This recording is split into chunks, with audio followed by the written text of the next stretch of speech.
ఇవాళ కేటీఆర్ గౌరవ working president మీద తప్పుడు కేసులు పెట్టి ఆయన అరెస్ట్ చేయాలని ఏడాదిగా ఎదురు చూస్తున్నాం.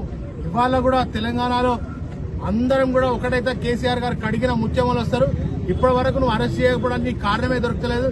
ఏదో ఒక పేరిట కుట్ర బన్ని రాజకీయంగా దురుద్దేశపూర్వకంగా కక్షపూర్వకంగా ఇవాళ కేటీఆర్ గారు అరెస్ట్ చేసే ప్రయత్నం చేస్తా ఉన్నావు.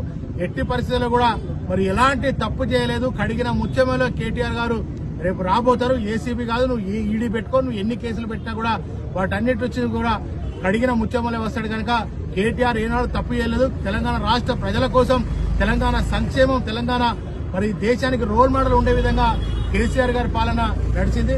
టీఆర్ఎస్ పార్టీలో ఉన్నటువంటి కేసీఆర్ గారు గాని, కేటీఆర్ గాని హరీష్ రావు మీద కేసులు పెట్టి వాళ్ళను నువ్వు జైలుకు పంపాలనే సంకల్పం తప్ప తెలంగాణ ప్రజలకు ఒక సంక్షేమాన్ని అందిద్దాం, అభివృద్ధి అందిద్దాం అనేటువంటి సోయి ఇవాళ కాంగ్రెస్ ప్రభుత్వానికి గాని అదేవిధంగా రేవంత్ రెడ్డి గాని లేదు.